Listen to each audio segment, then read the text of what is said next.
네, 여러분 반갑습니다. 뒤로 가세요. 네, 저는 전리교 사천교회장입니다. 경남 사천에서 선도 부재 활동을 하고 있습니다. 어제부터 시작된 제2의 용대일제 활동의 날 행사, 이어서 용대 연성회까지 시간을 내시고 몸도 내고 마음을 위해서 이 자리에 참석해 주셔서 대단히 감사드립니다. 여러분들의 정성과 진실, 어버이 신임, 어버이 교조님께서도 잘 받아주시라 생각합니다. 교조님 140년째를 향한 3년 전에 두 번째 해도 절반을 지나려 하고 있습니다. 마라톤에 비유하면 반환점을 돌고 드디어 무반부에 접어들었습니다. 이번 교조 연대를 앞두고 진주님께서는 연대 활동에 임하는 우리들의 자세에 대해서 유달 제4호를 통해서 명쾌하게 알려주셨습니다. 다들 충분히 알고 실천하고 계시라 생각합니다. 남은 1년 6개월 동안 단단히 활동했으면 합니다.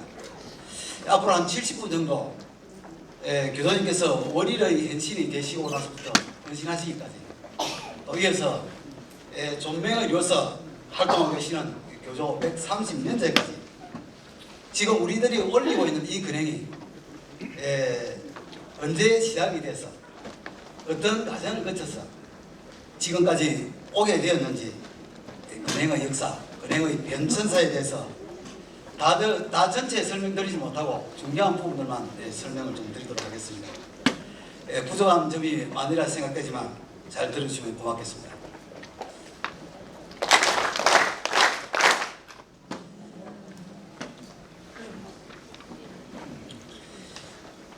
다음.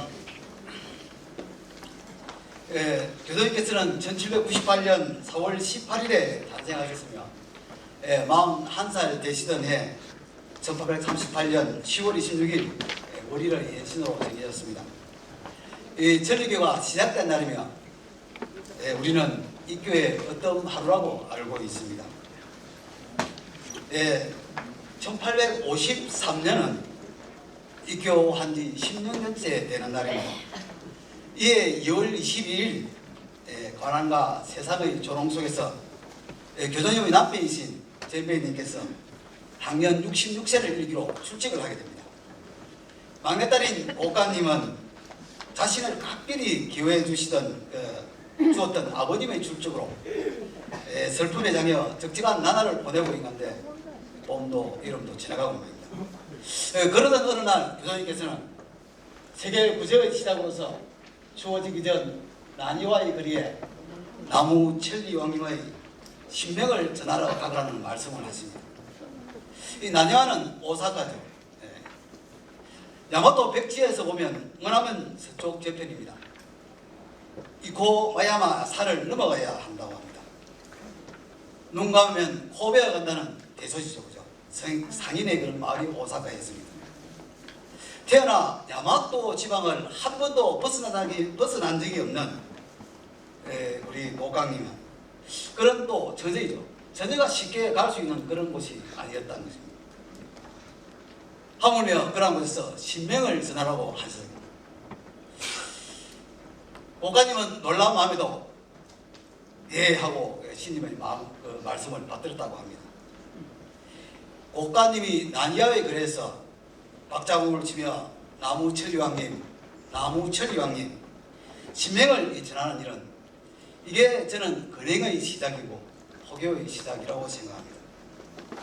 1853년은 지금으로부터 172년 전의 일입니다. 당시 어버이 신님의 신명을 알고 있는 사람은 아무도 없었습니다. 그런데 지금은 어떻습니까? 172년이 지난 지금은 존명하신 교도님의 활동과 수많은 스님들과 선배들 노력의 덕분으로 전리교라는 이름은 전 세계에 퍼져 있습니다. 옥관 난이와의 그 신명 전하기는 이 소절은 간단하게 간략하게 소절이 설명이 되어 있는데 막연하게 읽으면은 의미를 잘 알지도 못한 채 지나버리고 마는 부분이지만 저는 이 구절에는 큰 의미가 있다고 생각합니다.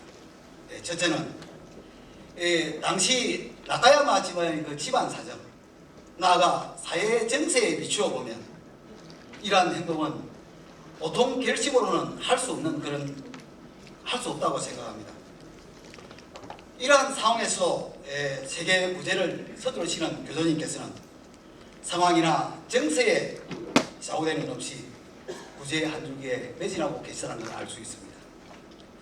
두 번째로 이 말씀에, 교수님 말씀에 순직하게 따랐던 17살의 목가님의 태도도, 이것도 우리가 맹심해야 할 태도이며 포교의 본보이기라 해도 과언이 아니라고 생각이 됩니다. 지도 말씀이죠. 먼 곳까지 빠짐없이 넉장을 뿌려서는 늦어진다. 이 사람에게 향기를 풍기게 하겠다고 생각되면 길거리에서 만나더라도 전해다오.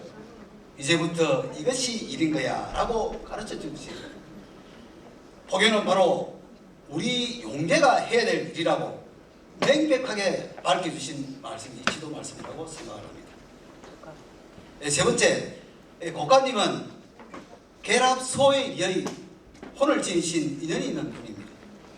젊은 신으로서 교조님의 대리 역할을 하시며 어버이 신님의 의도를 전해주셨습니다. 이 고가님을 포교에 보냈다고 하는 것은 교조님 자신이 직접 나가신 것과 다름없다고 저는 생각을 합니다.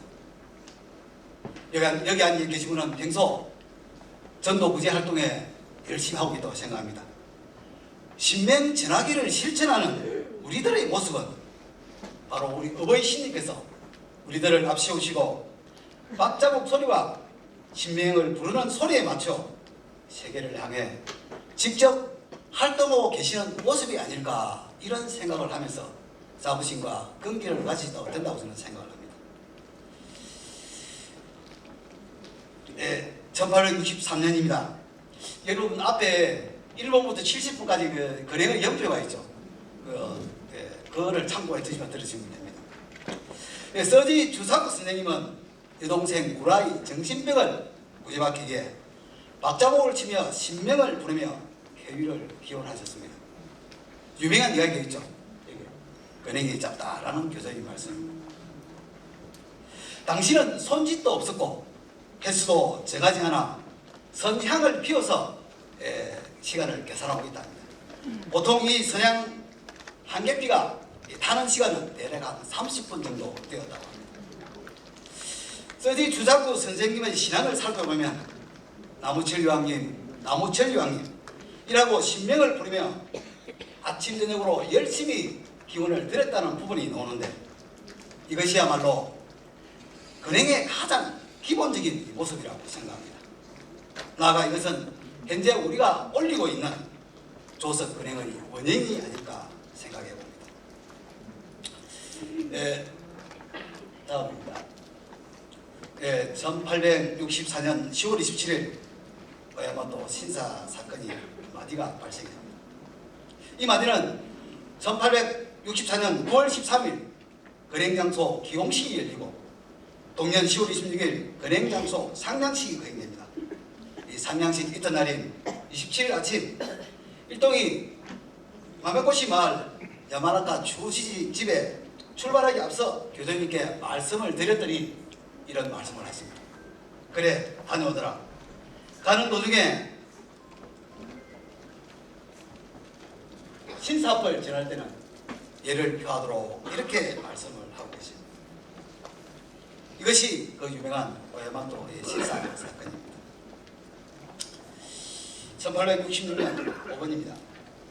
5월 7일 초대 진주님이신 신노스케님에서 가지모토 집안 삼남으로 출생하시고 그의 가을 고이즈미 마을 구도인 수도자가 집터로 난입을 합니다. 교수님을 대하자마자 온갖 난문을 퍼붓으나 교수님께서는 그에 대해 하나하나 명백히 일러주십니다. 그러자 온갖 악담을 하며 욕설을 퍼붓으나 교수님께서는 대연자역하게 조금도 동요하지 않았습니다. 그러자 신전에 가서 칼로 북을 짚고 등을 끊어버리고 문을 짚고 부수는 행태를 부립니다. 그리고는 부류시 대감소에 가서 고발을 하게 됩니다. 이때부터 우리가 알고 있는 수야시키 산지님이란 이걸 관련해서 주시를 하게 되는 사건이 바로 이 사건입니다. 그애가 악한 것 제거 제 신학과 일체를 가르쳐 주십니다. 이때가 1866년입니다. 육교 이후 30년이 지난 1866년부터 근행을 갖추셨는데 왜 이렇게 오랜 시간이 걸렸을까요? 그것은 교수님께서 우리 사람들이 마음이 성인하여 근행에 대한 중요성을 알 수 있을 때까지 기다려 주셨던 것이라 생각이 됩니다. 그런 걸 보면 우리가 매일매일 올리는 이 조석 근행도 얼핏 생각하기는 아주 작은 것 같지만 그러한 작은 것들이 매일 조금씩 쌓여가서는 언젠가는 큰 것이 된다고 저는 생각을 합니다. 매일같이 어버이 신님 앞에서 손을 합하고 신명을 부른다는 것은 기원을 드리는 것으로서 우리 지금과 같은 현대에 있어서 그러한 자세와 마음의 필요성이 더욱 부각되고 있다고 생각을 합니다. 다음 6번입니다. 교수님께서는 1867년 정월부터 8월에 걸쳐 신학과 12장의 노래와 손짓을 가르쳐 주십니다. 여기에 곡을 붙이고 손발의 동작을 가르치는데 한 3년 정도의 시간이 지나게 됩니다. 이 노래와 손짓을 3번씩 가르쳐 주셨다고 하는데 6명 중 3명은 서서 직접 하시고 3명은 보고 가락고 손짓도 일단 모두들에게 시켜본 다음에 친히 본보기를 보여주시다고 듣고 있습니다. 오늘 지금도 아마 어제 오늘에서 손춤 발휘하기 2번 시간이 좀 앞으로 2번 더 있다고 하고 다음 시간이 아마 11시부터 손춤은 여기에 대한 강의가 있기 때문에 이런 노래에 대한 교수님 말씀, 손짓에 대한 교수님 말씀은 참고 자료를 참고하시기 바랍니다. 그리고 1870년 신학가이절 잠깐 이야기를 가르쳐 주십니다. 그리고 팔수를 12장의 첫머리에 덧붙여 주십니다. 팔수는 12장의 노래를 맞추기 위해서 내용은 그대로 두고 친필의 일부를 꽂힌 것이라 생각합니다. 이런 것을 보면 부르기 쉽고 춤추기 쉽도록 하기 위한 교수님의 배려를 우리가 알 수 있다 생각합니다. 10번입니다. 1894년 유브리 유적의 감로대 모형 제작을 하게 됩니다. 이게 유브리 유조 선생님이 처음 감로대를 제작한 모형입니다. 높이는 약 6자, 직경 약 3치의 육각형, 나무 아래 위에 직경 약 1자 두치, 두께는 약 3치의 육각형 판자를 붙입니다. 이 감로대 모형이 만들어진 다음에 얼마 동안 창고에 보관되어 있다가 2년인 1875년 저전이 정해신당 고관님의 신상 기원을 올릴 때 처음으로 저전에 세워지게 됩니다. 그 후 사람들은 이 감로대를 예배의 목표로 삼았다고 합니다. 11번 1874년 교수님께서는 일찍부터 신학탈의 제작을 친정 오라버인 마에가와 교석계에게 의뢰하고 계셨습니다. 교석계는 원래 손재주가 많았다고 합니다. 그는 먼저 점토로 형을 뜨고 그 위에 문종이를 이렇게 발라서 말린 후에 그것을 곁에 있는 칠공에게 옷칠을 해서 완성했다고 합니다. 그리고 여기 친필이 주죠. 이 날짜 언제라고 생각하는가? 5월 5일에 반드시 온다. 그로부터 사르참배의 시작이다. 이것을 보라. 밤낮을 가리지 않게 될 거야. 어버이 신님의 뜻에 따라 시순이 따고 오기를 기다려 동년 6월 18일 음력 5월 5일입니다. 이 친필에는 음력이죠. 마여가 되게 신학탈을 찾으러 갔습니다. 그 신학탈을 보시고 훌륭하게 잘 되었습니다. 이제야 즐겁게 근행을 올릴 수 있겠습니다. 라고 하시며 일동에게 탈을 지어 손짓을 한번 해보게 합니다. 그리고는 마여가 교수께님께 여러 가지로 수고를 끼쳤으니 담내의 뜻으로서 친필 두 분과 재청부적 10장을 내놓았답니다. 그 친필은 지금의 제3장과 4장입니다. 제가 하는 이야기는 전국 교도선과 모범 계획에 상세히 나와 있습니다. 이 신학단이 완성이 되어서 그날 저녁부터 근행을 보기 시작합니다. 그리고 언제나 잘 쓰고 밤낮을 가리지 않고 근행 연습을 했던 것이라 생각합니다. 그래서 이 1974년은 근행의 일보 전진이라는 면에 있어서 획기적인 하나의 계기를 마련했다는 해였다고 생각을 합니다.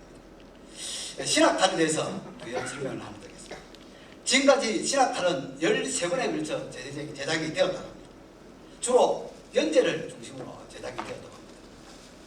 지금 우리가 사용하고 있는 신학탄은 두 가지를 사용하고 있답니다. 교조 80년대 때 12번째 신학탄을 제작했는데 80년대 만들어진 이 신학탄은 현재 월체대와 순상근행과 움턴근행의 이 80년대 탈을 사용하고 있답니다. 이 탈의 특징은 지탱소의 리의 그런 머리카락, 이 야크라는 동물의 붉은 꼬리로 만들었다고 합니다. 그리고 두 번째, 100년대 때 제작한 탈이 13번째 만들었다고 하는데 이것은 중계대제, 4월 교조 탄생제, 그 다음에 10월달 추계대제, 그 다음에 원잔제 때 이 탈을 사용하고 있답니다. 이 특징은 살색의 옷을 사용했다고 합니다. 여러분들도 혹시 서점에 가서 신학달 전시를 본 적이 있죠, 그죠? 혹시 본 적이 계신 분? 신학달 전시를 보시고 계신 분? 없습니까? 저는 한 2번 정도 본 적이 있습니다. 예, 아마 이 연대를 기준으로 하는데 다음에 아마 기회가 있을 거라 생각합니다. 1812번입니다. 6월 29일 날 터전이 결정이 되고 신학가 3절 노래와 손짓을 그리고 순상근행 등 11가지 근행을 가르쳐 주십니다. 동년 9월 27일 39세 일기로 꽃가님이 출직을 하시고 중남체 문간체가 중공돼 그곳으로 교수님이 옮기고 감로대 모형이 터전에 생기게 됩니다. 그죠? 꽃가님 신상을 기원하게 해서 터전에 감로대가 세워지게 됩니다. 이런 가지 근행에 대해서 간단하게 말씀을 드리겠습니다. 근행은 만 가지 근본의 구제라고 우리가 가르쳐 주셨습니다.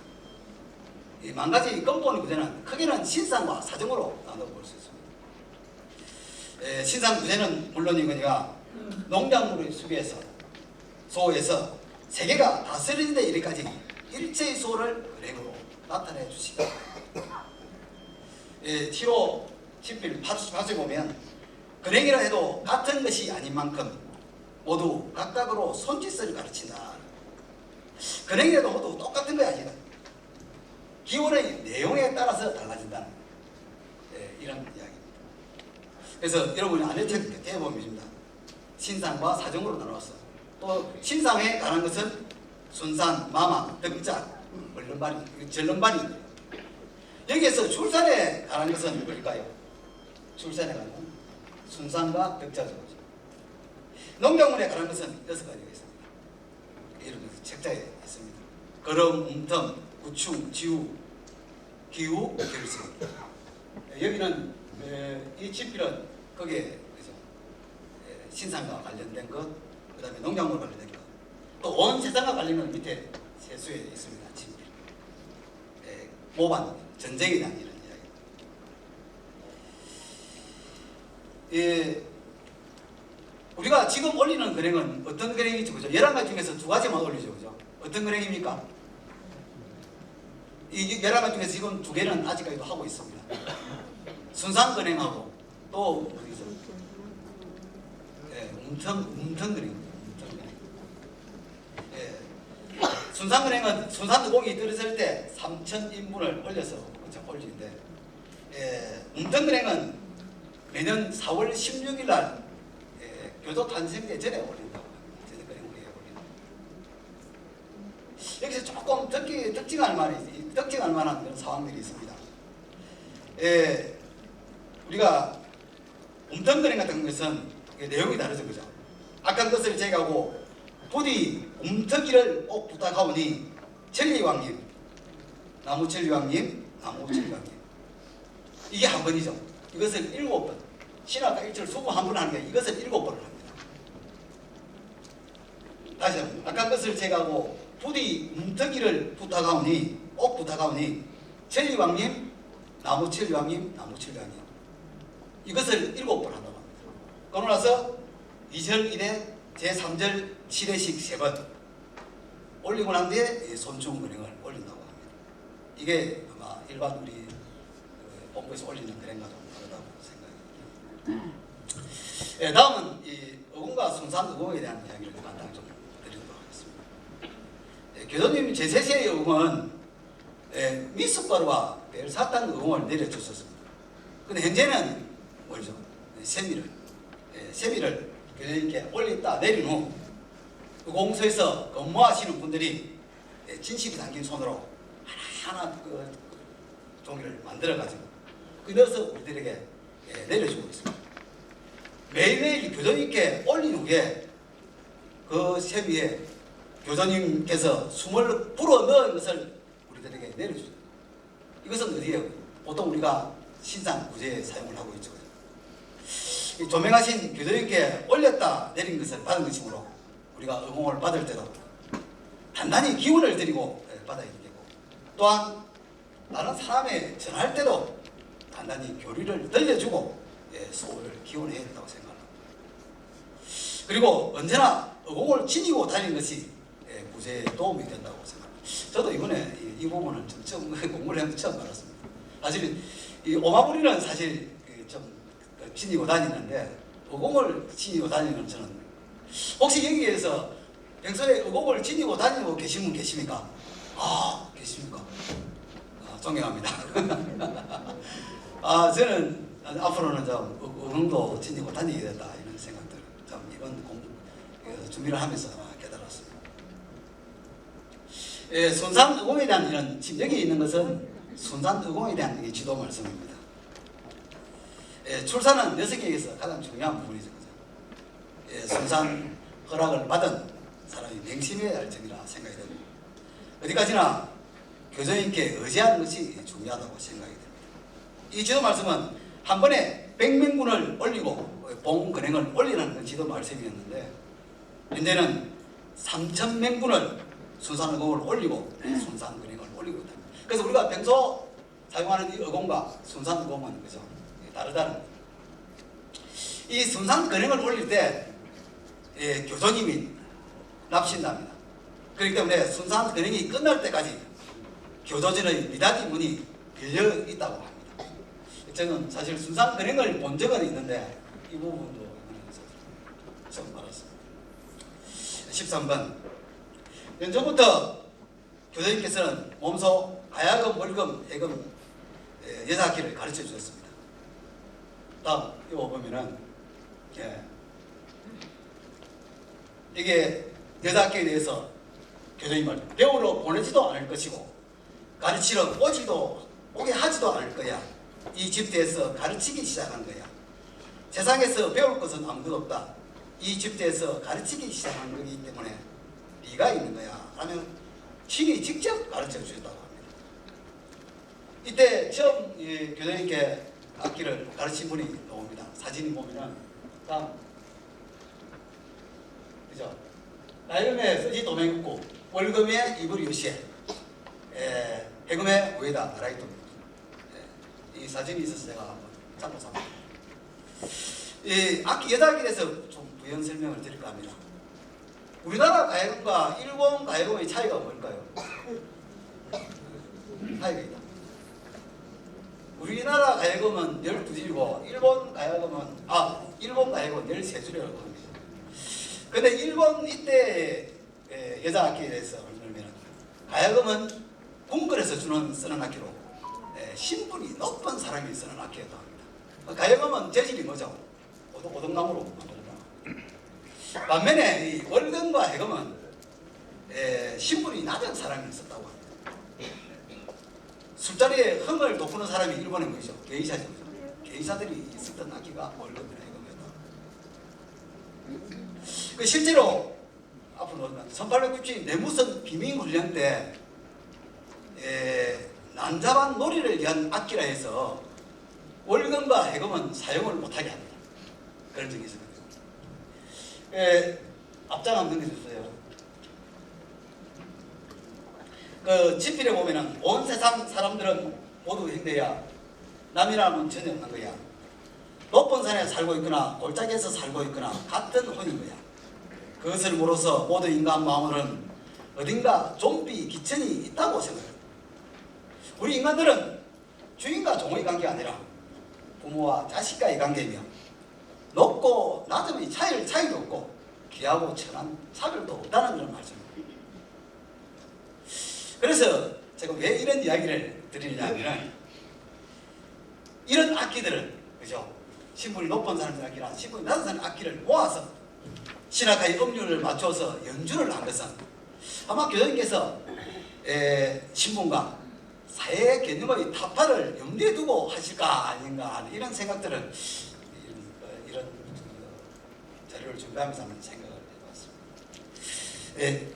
다음 근행의 속도입니다. 이 근행의 속도도 지금 부르는 거와 초창기 때 초대 때 부르던 그게 달라요.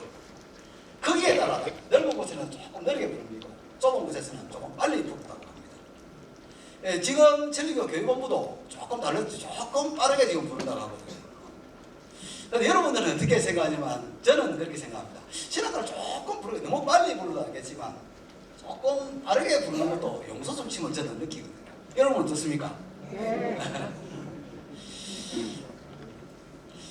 조금 전에 사진에 보였던 우에다 나라이토니가 이분이 요시에님께서도 신학가를 좀 빨리 부른다고 합니다. 오늘 이 자리에서 이분이 요시에님이 신학가를 부르는 육성을 한번 들려드리도록 하겠습니다.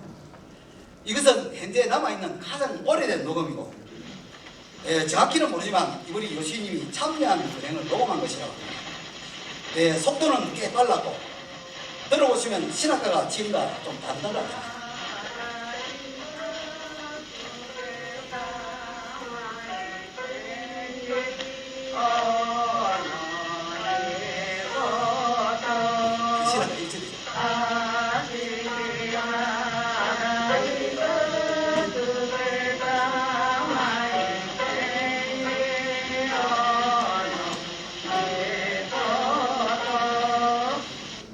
다음은 팔수입니다.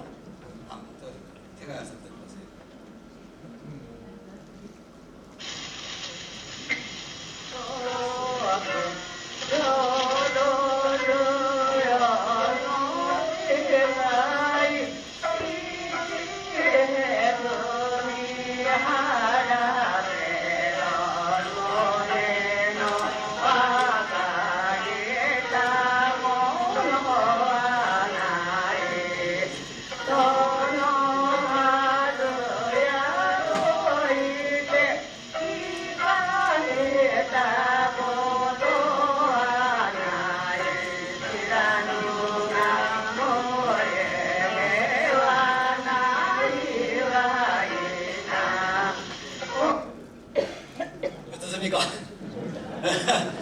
이게 지금 가장 오래된 녹음이라고 합니다.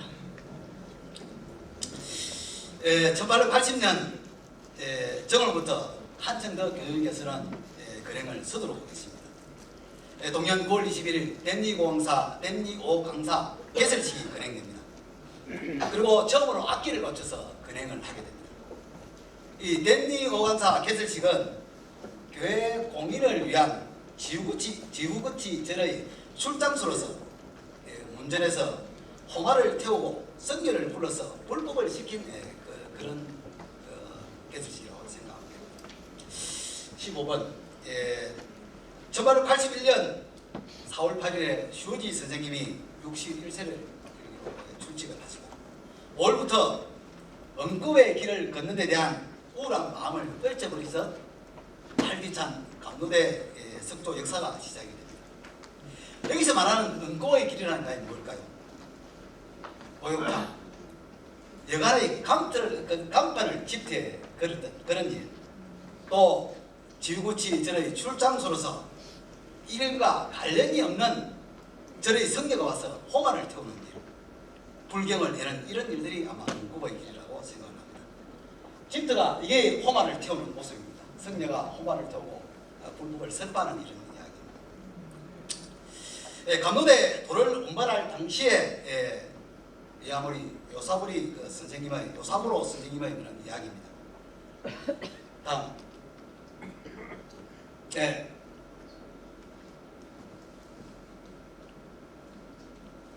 여러분 이거는 안내 책자에 있습니다. 감로대 도를 만들 때 신님이 매우 서두르셨는데 우리는 매일 도시락을 싸들고 석궁과 산을 함께 산을 갔다.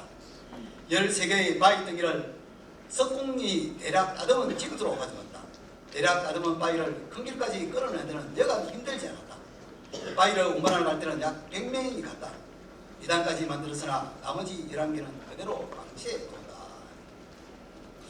이 활기찬 감로대 석교사도 이 석봉 그 시치시로가 갑자기 사라지는 틈에 자질이 되고 중장이 되고 합니다.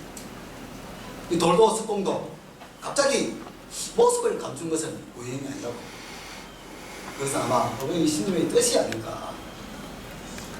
이 감로대 건설을 어버이 신님이 언제 어떻게 하라고 일일이 공정을 가르쳐 주신 것도 아니고 또 일정을 정해 주신 것도 아니기 때문에 우리의 인간이 성인됨에 따라 이루어지는 것이 감로대 석대 역사다. 이리 생각을.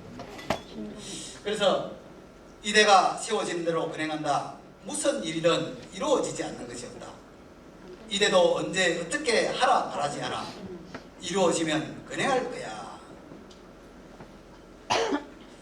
이 감로대를 세울 수 있을 만큼 성인이 되지 않았다는 것이 엄한 일은 가르침으로 나타났고 훗날 감로대 석조 감로대의 몰수라는 현실도 나타나게 된다는 것입니다. 다음 1882년 5월 12일 이자들로 되어있던 감로대들을 갱간히 몰수를 합니다.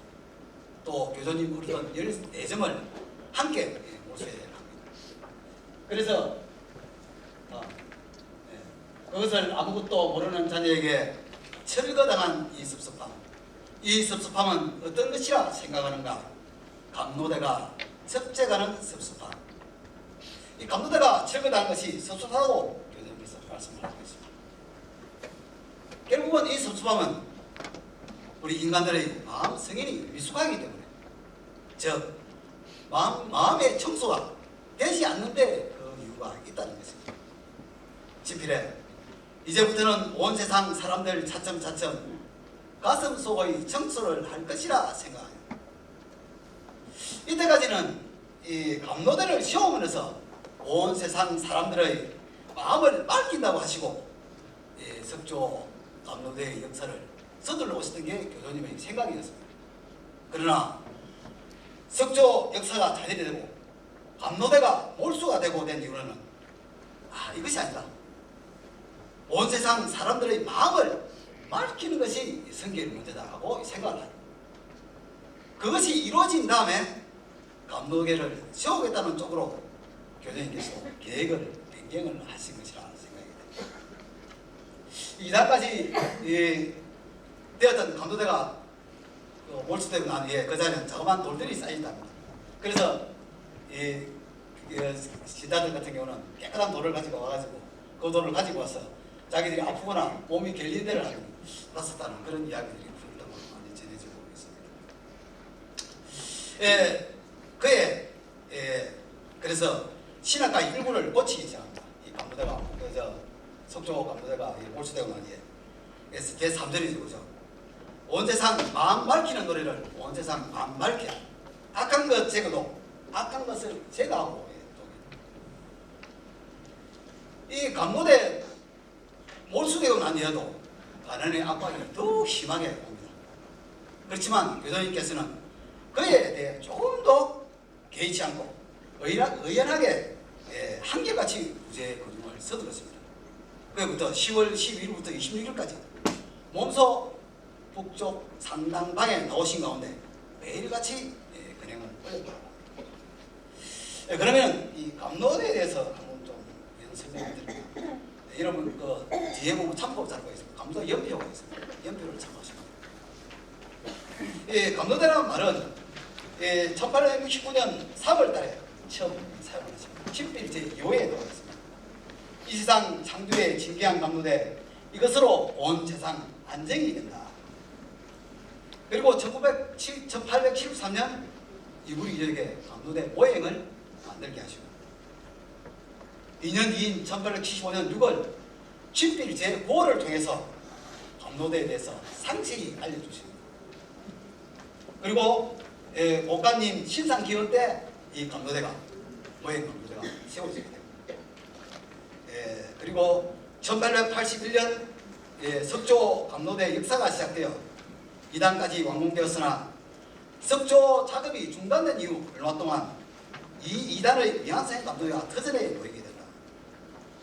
1882년 5월 12일 나라 경찰서장 외무라 유키나리가 갱간을 데리고 와서 석조 감로대를 몰수해 갑니다. 그리고 이것은 교조 1년째죠. 1년째만 1888년이 교조님 의심 다음입니다. 몰수된 미완성 감로대와 같은 크기로 목조로 만든 2단의 보행 감로대가 이 터전에 세워지게 됩니다. 이게 1934년까지 46년간 이대로 세워지게 됩니다. 그리고 1891년 2월 20일 지도 말씀에 이런 이야기가 옵니다. 감로대란 아무데도 없다. 하나뿐 어떠한 장소에도 옮길 수 없는 거야. 이런 말씀이 지도 말씀입니다. 그리고 1912년 감로대 자리 달구질 기록기식이 있습니다. 이때는 초대 진입이죠.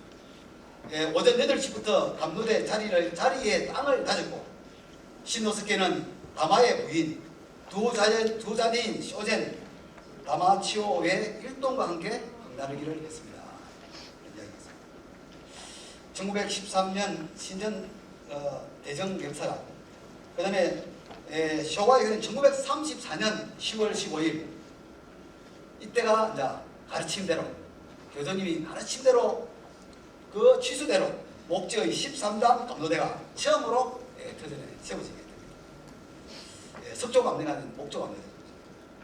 그래서 이튿날인 10월 25일 남예배당 정축 낙성 공고제에서 처음으로 이 감로대를 둘러싸고 신학교령이 올려지게 됩니다. 이때는 어떠냐면요, 이 감로대만 2단만 있은 게 아니고 감로대 앞에 신각이 있었답니다. 신각이 있었는데 이제 다 치우고 이제 13년 감로대. 그 한 40몇 년 동안, 46년 동안은 이 감로대만 2단만 있었던 게 아니고 그 앞에 신각이 있었다. 그래서 이제 그때는 지금까지의 신각을 치우고 감로대를 심으로 남북의 예배장에서 마주하는 신전이 된 게 1934년 그 뒤에 한 8번에 걸쳐가지고 11월부터 18월까지입니다. 감로대 교체 거령이 걸려지게 됩니다. 17번, 18번을 지금 이야기를 드릴 건데요. 2년간에 걸쳐가지고 감로대 교체이 2번이 일어나거든요. 교도 130년제를 맞이하기 전인 2015년 10월 24일에 감로대가 새로 교체되었습니다. 그 2년 뒤인 2017년 7월 26일 월차제 제전 후 어린이 터전기창 개막, 즉 퍼레이드 직전에 감로대가 무너집니다. 2단만이 무사히 남았고 나머지 가운데 옥시 부분이 손상되어 세울 수 없게 되어 약 한 달간 2단인 채로 남아있었습니다. 그래서 이 석조 감로대가 2단까지만 세워졌던 일과 연관지어 생각하시는 분들이 이때 많았다. 동년 8월 14일에 감로대가 새로 세워지고 감로대 교체 시행이 되겠습니다. 이 내용은 아마 여러분 한테 책자예요. 그때 진주님의 그런 말씀입니다. 일단 2단만을 남기고 넘어진 모습을 보고 감로대 석재 역사 자절에 이어 철거당한 사실이 떠올랐습니다. 그리고 각 단을 잇는 꼭지 부분도 파손되어 다시 교체하여 세울 때까지의 임시적 복구마저도 할 수 없는 상태를 보고 서로의 마음이 이어지지 못하고 있다는 것을 알려주시는 게 아닌가 하는 생각이 들었습니다. 한마음 한뜻이다라는 가르침이라 느꼈던 것입니다. 이때 진주님 말씀. 위대 진주님께서 때 감사제가 아마 넘어진 것 같습니다. 그래서 기대 진주님 하시는 그죠? 감사제가 쓰리고 본본 선생님 모시고 위대 진주님이 감사제가 왜 쓰러졌는지 하는 회의를 하셨다고 합니다. 대부분 그 선생님들은 왜 쓰러졌는가에 대해서 이야기를 했지만 당시 저 묘도 대교장, 한문으로 보면 맹동 대교장이랍니다. 이분이 이런 이야기를 하셨다고 합니다. 행체가 있는 것은 언젠가는 쓰러집니다. 지금은 어떻게 세워야 할지에 대해 고민해야 합니다. 라는 그런 의미 있는 그런 말씀을 하셔서 진유님께서도 바로 그것이 중요하다고 말씀을 하셨다고 합니다. 이는 이제 이대 진주님 때 이야기.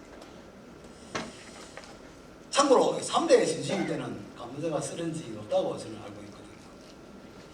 그리고 이 아마 특별한 설명이 없이 교체된 부분이 아마 감사제가 아마 쓰러진 것이라고 보면은 정확하게는 잘 모릅니다.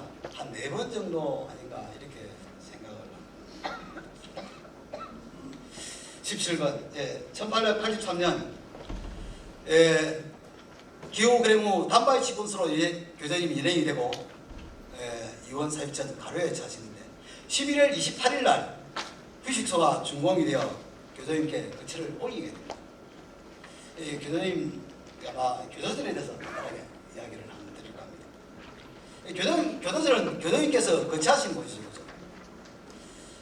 모습은 감추었지만 평소 활동해 주시는 게 세분의 식사, 물론이고 모욕과 침실 모든 것을 우리가 평소 살아있는 그때 그 모습을 지금 하고 있죠. 제처에 아마 교도전은 아마 1883년 휴식소 여기가 아닌가. 교도님이 현신을 감출 때까지 있었던 장소와 이 휴식소입니다. 그 얼마간은 이 교도전 허락을 하지 않았었다고 합니다. 그리고 1895년에 임시 교도전이 또 1914년 북예비당 역사 때 교도전 역사다. 이거는 이제 현재 조령전입니다.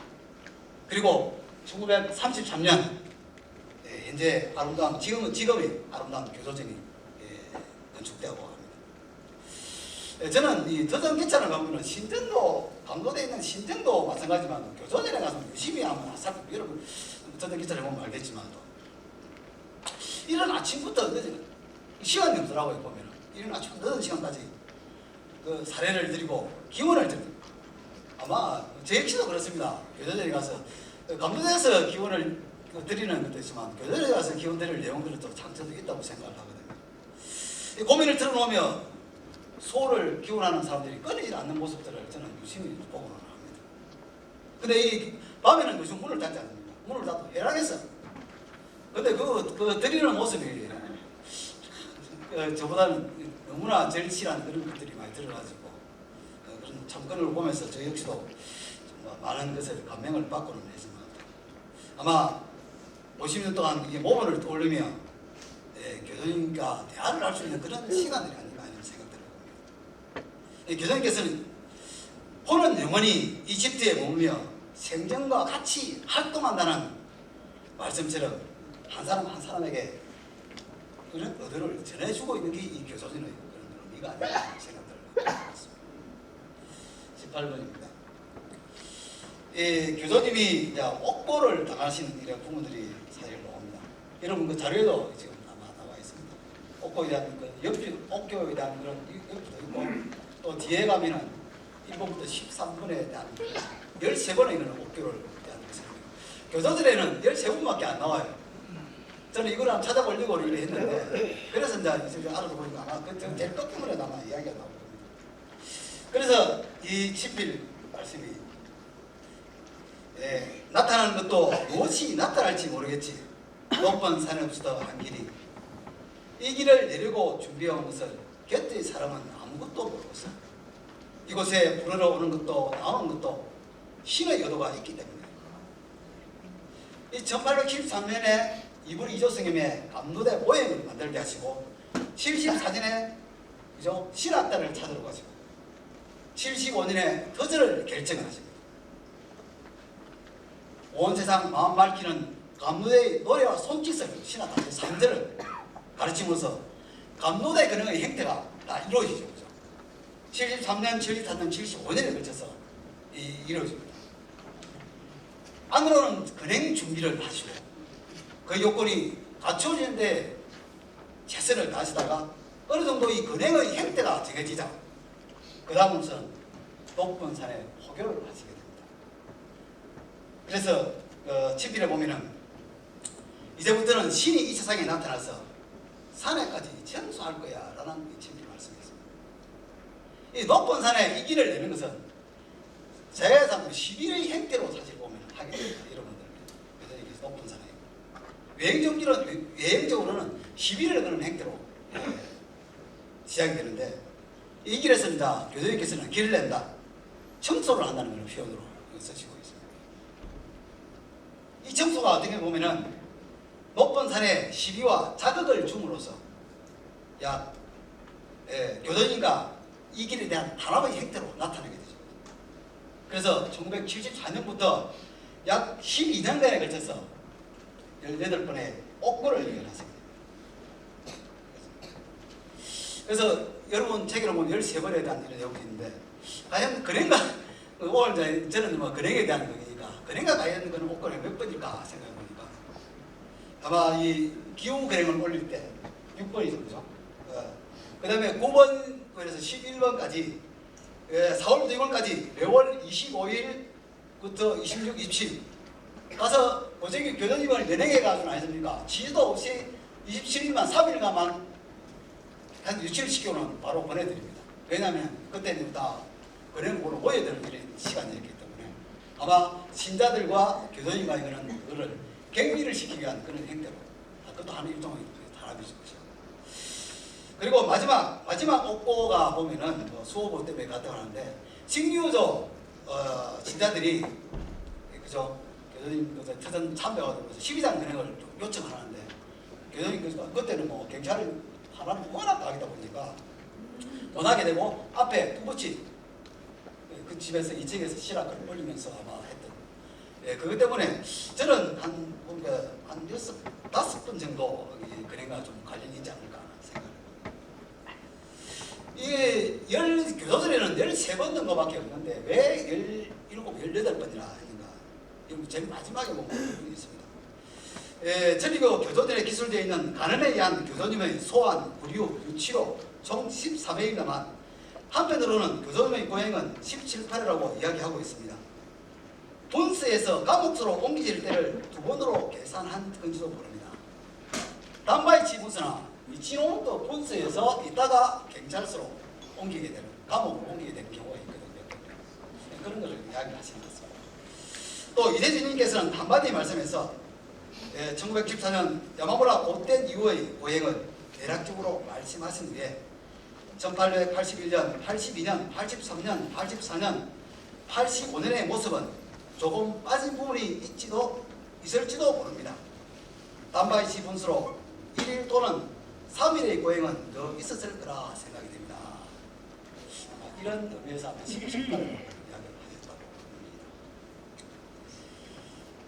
합니다. 그래서 가장 제가 여기서 보니까 1882년부터 83년, 한 3년 동안이 아마 가장 교도님이 그 옥고가 지금 13번 중에서 9번이 이 3년에 안에 다 걸쳤습니다. 80년도 84년까지 3년에 걸쳐서 가장 바람이 심하게 되지 않을까 생각이 들었습니다. 네, 19번입니다. 다음입니다. 네, 정월 교도님 문신할 때 정월 21일 때의 근행의 모습입니다. 네, 정월 26일 교도님이 그 신상이 속 절박에서 일동안 목숨을 걸고 당당하게 근행을 올리기로 마음을 잡죠. 그래서 신도승에 이야기했죠. 근행을 올릴 때 설사 경찰에서 어떠한 제지가 있더라도 목숨을 버리는 각오가 있는 사람만이 근행에 나오라고 이런 말씀이 있어서 단단히 준비한 다음 1시부터 근행을 올리죠. 뭐 그때는 보면은 교정이 있습니다. 창인에 2사람, 신학에 10사람, 악기에 3사람, 그 다음에 신부에 6사람, 그 다음에 집안 단속에 3사람, 총 19사람입니다. 악기가 3사람이 보면은 가야금, 월금, 장국 이 3가지가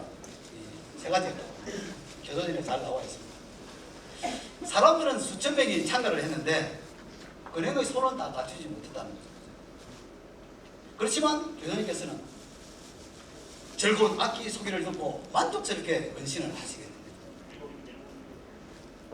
근행은 악기도 제대로 갖추지도 않았고 이어서 심지어는 여자 악기를 남자들이 쳤다고 해요. 그죠? 행태상으로는 충분치 못한 이런 근행이었는데도 교도님께서는 왜 이렇게 만족을 하셨습니까?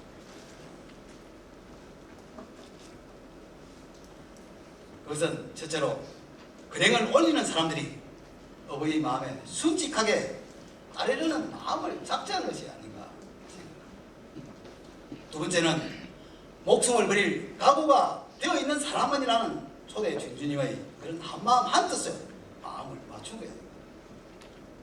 세 번째는 어떠한 가운데서도 용서치며 근행을 올리는 모습이 아닐까라는 생각을 합니다. 그래서 근행이 마치 선배 스님들의 그런 마음에 신 한 줄기의 정신에 한마음 한뜻의 합에 만족하시지 않을까 이런 생각합니다. 아마 그 당시 이 근행의 모습이야말로 이 길을 지나가는 우리들이 언제나 영원히 가져야 할 정신이 아닌가 이런 생각을 저는 26일에 그런 근행에서 생각을 해봤습니다. 다음은 연제에 연대는 지금 총 15번 정도 치었죠. 아마 26년 1월 26일에는 140연대, 16번째 연대가 연대는 중요한 부분 이야기를 하도록 하겠습니다.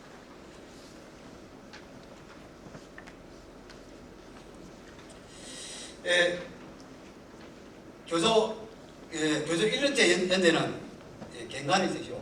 근행의 준지가 됩니다. 교도 1년째 교도님 은신 후에 1년째 연대를 올릴 때 몰수된 미완선 강도와 같은 크기의 목재로 이단의 목재가 세워지게 됩니다. 이게 1934년까지 46년간 세워지게 있게 됩니다. 그리고 교조 5년째는 교회 공인에 기뻤으며 연제의 기초가 다져진 공식적으로 사람들이 모여서 올린 첫 연대가 교조 5년제였다고.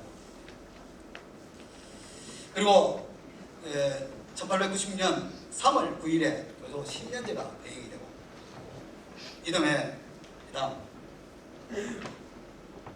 이듬해 1897년 4월 6일에 내무선 비밀훈령이 발표가 되게 됩니다. 이것은 전리교 탄압령입니다. 천주교를 지목하여 단속을 명한 것으로서 당국에 의한 조직적인 탄압이 내무선 비밀훈령입니다. 아마 천주교가 수년간 너무 급격하게 성장을 해가지고 사회적으로 큰 힘을 갖게 되기 때문에 아마 이런 탄압령이 생기지 않나 생각합니다. 이 내무선 비밀훈령에서 시작하는 그런 문제점입니다. 첫째가 남녀가 한자리에 모여서 분기를 저지릅니다. 오려를 멀리하게 하고 약의 사용을 방해하고 있다. 기부를 강요하고 있다. 사실 이 모두가 오해에서 이루어진 것이지만 경찰로서는 이러한 것들을 둘러싸고 감시와 단속을 엄중하게 시작을 하게 됩니다. 그 시간을 지나게 포기를 시키는 일도 많았다고 합니다. 예를 들어 제전을 할 때 남자 여자가 같이 앉아 있으면 제전이 중단이 되는 거죠. 그죠? 이게 남녀가 한 자리에 분기가 올라요. 남녀가 같이 앉아서는 안 된다. 지금 같은 이런 건 상상할 수 없는 거죠. 그리고 성녀나 신관이나 이런 분들이 참여할 수 있던 장소 공간도 마련해 줘 있다고 합니다. 그리고 언덕감을 비치를 하지 못했다고. 그리고 아까 얘기했죠. 여자 악기. 월급과 해금은 난자반 악기를 해서 대전에 사용을 못하게 돼요. 무슨 아들. 그입니다. 비밀령입니다. 사실 오늘날 상식으로는 참 생각할 수 없는 일이지만 보이지 않는 곳에서 탄압이 이렇게 심했다고 합니다. 그리고 이 내용들을 탄압됐던 걸 내무성에 바로 보고를 했다고 합니다. 그래서 은행을 올리지도 못하고 그죠? 수원을 난데까지 수원도 전화도 못하고 고개 활동도 할 수 없는 거의 고개 활동가 거의 전무하다시피 했다고 합니다. 얌전히 몸을 숙인 채 지나갈 수밖에 없는 내무성. 그리고 신학은행에서도 신학달을 사용하고 책상 위에 올려놓고 했답니다. 책상 위에 신학달을 사용하지 않고 올려놓고 했습니다. 그 다음에 신학과 1절은 부르지 못해요. 2절, 3절만 하고 여자기도 사용하지 못하게 하고 그리고 중요한 것은 이 천리 왕님을 천리 대신으로 불렀다고 합니다. 천리 왕님을 천리 대신으로 천리 왕님의 그 지명도 제대로 부르지 못하고 그게 이 정무성 비밀 불령이에요. 다음입니다. 1906년 교조 20년제가 진행이 될 때 본부를 비롯한 각 교회에서 아침 저녁으로 이 내용들을 근행을 보기 전에 주사함을 읽고 근행을 받다가 이 내용이 이겁니다. 참배할 때는 단정한 태도와 자세로 거동을 삼가고 정성껏 신의 은혜에 감사하며 받들고 기원을 드릴 때 반드시 천황가의 번영과 국가의 안원을 빌고 그 다음에 자신과 일가의 행복을 빌 것. 자신의 집안의 행복을 빌 때도 헛된 소원을 빌지 않도록 주의하며 자신의 본분을 다하여 마음의 안정을 얻도록 합니다. 그리고 이것을 아침 저녁 근행 전에 이거를 이야기를 하고 또 이것을 액자로 만들어 가지고 우리 이제 팔수이죠. 팔수 딸들이죠. 신전에 각 교회에 다 부착을 하겠다. 이게 얼마 동안 걸려 있습니다. 42년 동안 걸려 있습니다. 42년 동안. 1947년에 바뀌게 됩니다. 지금 그 본부에 있는 팔수는 다가에서 초대장 나쩌구라 기치따로 선생님이 쓰시는 팔수라고.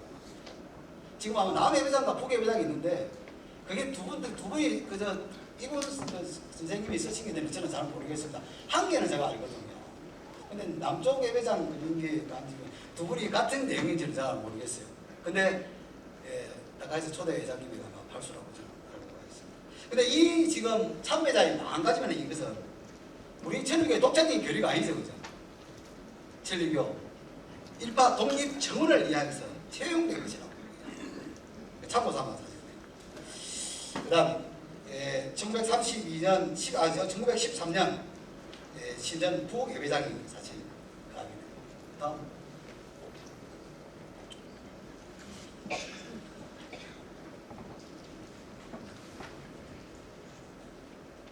13년에 이 부예배장이 대주거든요. 그래서 주목이 됩니다.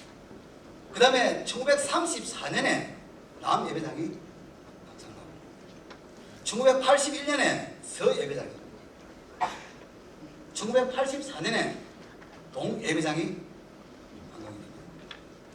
교장님 제재 시에 이런 말씀입니다. 집단은 팔정사방이 되는 거야. 얘는 또 그 신의 지대는 사방정면 거울 집터라고 일러주죠.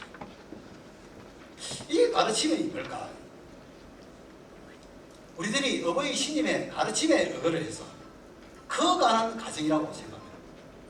서서히 행체로 드러나는 행태, 행체로 만들어가는 구조라고 해요.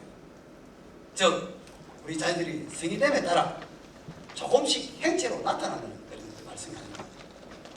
이 사방 정면 거울 집들은 1984년에 실현이 된다고 합니다. 이 팔정 사방은 팔정 사방이죠. 사방 정면은 신전을 내요. 팔정 사방은 우리가 본고당 저택을 이야기를 한다고 합니다. 감로대를 행대로 정사각형, 감로대를 중심으로 정사각형. 한쪽 면이 872m입니다. 870m. 가로 870m, 세로 870m. 약 정확하게 3,488m, 3,500m. 양 사방이 4면을 다 하면은 한 3,500m, 3km, 3.5km 정도 된다고 해야 돼요. 여기에 한 면당 17동씩 총 68동이 다 완성이 되면은 68동이 완성이 된다고. 68동. 그럼 지금 현재 2017년 현재 몇 동이 되어 있냐면은 68동에서 28동이 지금 현재 완성되어 있다고 합니다. 다음, 혹시 여러분 이 문양이 무엇인지 아시는 분 있습니까? 이 문양. 이 문양이 무엇인지. 이 문양은 신전 그 부계배장 계단에서 올라가다 보면 양쪽 기둥에 이 문양이 있습니다. 다음에 혹시 가실 때 한번 보십시오. 제가 저들에서 찍어온 사진이거든요. 근데 이게 뭐 사실 중요한 거는 사실 아닌 것 같고 혹시나 싶어서 제가 한번. 그래도 저도 한번 들은 이야기이기 때문에 신전 역사를 할 때 사실 기술이 엄청나잖아요. 수많은 엄청난 목재들이 사용이 되었는데 주로 이를 운반하는 데는 이 소가 이용이 된다고 합니다. 소가. 근데 이 수많은 이 나무를 많은 양들을 하다 보니까 그 소들이 좀 희생이 되었다고 합니다. 그래서 이 희생된 그 소의 넋을 기르기 위해서 이 문양을 넣었다고 합니다. 이게 소머리 문양입니다. 소머리. 이게 지금 현재 부계배장 계단 딱 디디어 올라가면 양쪽 기둥에 이 문양이 있습니다. 근데 이게 사실 보면은 이 부분에서 거의 잘 모르더라고요. 그래서 저도 근데 이게 정확한 이야기인지는 저는 잘 모르겠어요. 근데 이 문양이 있습니다. 그래서 저도 한번 어느 분한테 들은 이야기가 있었어요. 제가 1914년 현재 교도전 현재 그런 지금 교도전 조령제이죠. 그 다음에 1916년에 1월 주일날 교도 30년제가 계획이 됩니다. 이때는 이제 신학당 내무성 비밀훈련 때 금지되었던 신학당 일정이 복원이 되고, 그 다음에 1926년 교도 40년제가 다음 연제가 계획이 되는데, 이 교도 40년제의 가장 특징은 교체 대고원입니다. 그런가는 사실 그는 없지만 이런 내용이 참 너무 좋아가지고 한번 나눌까 싶었습니다. 여러분, 용계는 수훈을 전하지 않고서는 밥을 먹지 않겠다는 정신으로 합시다. 아무리 훌륭한 나무라도 산에 있어서는 그 역할을 다하지 못한다. 우리들은 수훈의 길을 받는 것만으로는 산에 있는 나무와 다를 바 없다.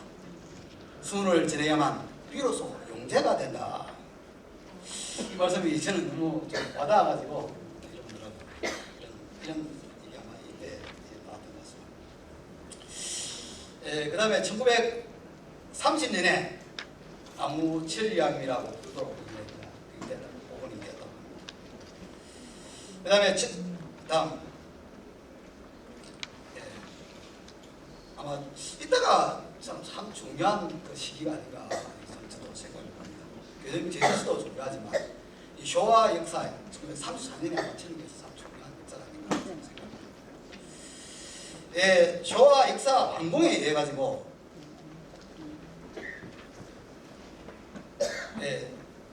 제대로 된 목재로 된 막노대가 세워지고, 또 앞에 신각이 있는 게 없어지고 제대로 된 목재가 막노대가 세워지고, 그래서 사방 정면이라는 사실 남북 예배장이 서로 보는 이런 예배, 사방 정면이라는 말씀 일부분이 신해될 때가 아마 이때가 아닌가 이런 생각을 합니다. 그래서 자 제대로 된 그래서 신학들이 볼 수 있던 때가 또 이때였고, 필요 아마 내무성 비밀 정규 38년 만에 신학들이 복원되었다는 게. 그리고 순상전행 때도 그날 아마 이때 순상전행 때도 각기가 제대로 복원되었다고 이렇게 이야기를 하고 있습니다. 마지막으로 가겠습니다. 나가면서 하겠습니다.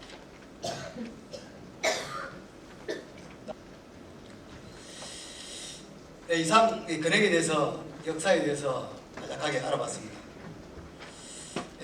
교수님이 헌신을 감추신 이듬해에는 교회본부 설치를 인가 받았다고는 하나 세간의 반대는 물론이구냐 반응의 박해와 탄압과 간섭이 더욱 심해지는 그런 어려운 상황이죠.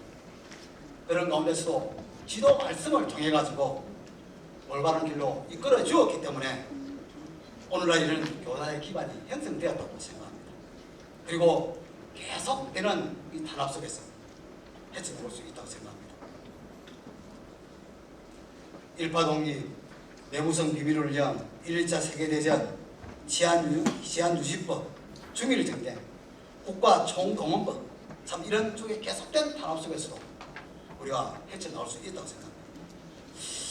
그렇게 삼엄한 탄압 속에서도 주저하지 않고 한마음 한뜻으로 의도에 따라 근행을 올렸던 이런 긴박한 마음을 지금 이 시순에 우리가 재인식해서 마음을 다잡아 걸어가는 것이 우리가 이 시점에서 진지할 마음가짐이 아닌가 생각합니다.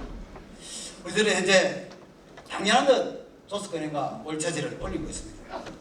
그리고 많은 교회에서 겉모습만으로는 교수님께서 헌신을 감수진 직전에 올렸던 그날의 근행보다 충분히 갖춰진 모습으로 근행을 올리고 있다고 생각합니다. 그러나 교수님께서 어버이 신님께서 만족하실 만한 근행을 올리고 있는가 묻는다면 아직 충분치 못하다고 대답할 수밖에 없는 것도 사실이 아닐까 생각합니다. 헌신이 감추신 전에 교수님께서는 비록 악기를 충분히 갖추지는 못했다고 하더라도 오로지 가르침에 우리 의거를 해가지고 죽을 각오로 인간 생각을 버리고 근행을 올렸던 일종의 마음을 받아들여 만족스럽게 들어주셨다고 생각합니다. 사실 인원을 갖추고 악기를 갖추고 맞춰서 올리는 것도 중요하지만 그보다도 근행을 올리는 사람들이 어버이 신님께서 받아들일 수 있도록 한마음 한뜻으로 마음을 합쳐서 올리는 것이 가장 중요하다고 생각합니다. 이 진리가 있습니다. 모두 갖추어 서둘러 그러냐면 곁에 사람이 용손 치면 신도 용손 친다. 진실로 마음 용손을 치며 생각해서 신에 앞다가여 즐거운 근행을 차츰차츰 근행을 가르치는 인줄이 가슴속을 모두 청소한다. 근행을 해도 다른 것이라 생각 말라. 구제하고자 하는 한결같은 마음뿐이야. 다음 우리가 근행을 올릴 때 저는 이런 마음으로 올려야 된다고 생각합니다. 첫째, 어버이 신께서 용선 쳐주실 수 있도록 한마음 한뜻으로 마음을 합쳐서 올려야 됩니다. 둘째, 신님의 의도를 단단히 마음에 새기고 오로지 어버이 신님께서 의지하면서 즐겁게 올려야 된다고 생각합니다. 셋째, 가슴에 티끌을 털어내고 맑은 마음으로 올려야 된다고 생각합니다. 네 번째, 구제근행으로 구제안중의 의도를 마음에 충분히 새기면서 올리는 것이 저는 중요하다고 생각합니다. 집회를 통해서 교친 것은 터전에 올리는 신학근행에 관한 것이지만 거리를 받아 세계 각지에 있는 교회에서 올리는 근행에도 해당되는 그런 말씀이라고 생각합니다. 우리 오늘날에는 아무런 박이도 받지 않고 신앙을 할 수가 있고 근행을 볼 수가 있지 않습니까? 현재 외부의 압력 때문에 가르치신 대로 이 길의 가르침을 실천할 수 없다거나 전해갈 수 없는 그런 상황은 아니라고 생각합니다. 오히려 반대로 자신에게는 인간 생각이나 풍조에 휩싸여서 가르침을 자기 마음대로 왜곡시키고 있지 않을까 염려되는 게 요소의 대신 아닌가 생각합니다. 역으로부터 압력이 없다는 것은 기쁜 이름으로 우리가 최선을 다해서 노력해야 할 일, 할 수 있는 일들을 적극적으로 해가야겠다는 의욕을 가지는 것이 중요하다고 생각합니다. 그런 노력을 거듭하게 되면 어떠한 어려운 상황에서도 당하지 않고 신의 의도에 맞는 발걸음을 내디딜 수 있다고 생각합니다. 140년대도 이제 반환점을 돌아 1년 6개월 정도 남았습니다. 우리들은 연재를 맞이할 때마다 얼마만큼 마음의 승인을 했는지 반성해보고 한층 더 승인할 것을 맹세하며 교수님께 만족을 드릴 수 있도록 노력하는 것이 연재라고 생각합니다. 유달 제4호를 통해서 김주인께서는 이처전에 한 사람이라도 많은 영재가 무죄를 실천할 수 있기를 바라고 계신다고 생각합니다. 연재의 시수는 승인의 시수라고 합니다. 단단히 세계 구제를 위한 근행을 올리고 각자의 마음자체와 생각을 신 한 줄기로 하여서 직거를 들어 마음을 바꾸며 모본을 따라서 조명하신 교수님께 기쁨을 들을 수 있도록 다 함께 걸어갔으면 합니다. 끝까지 대단히 감사합니다.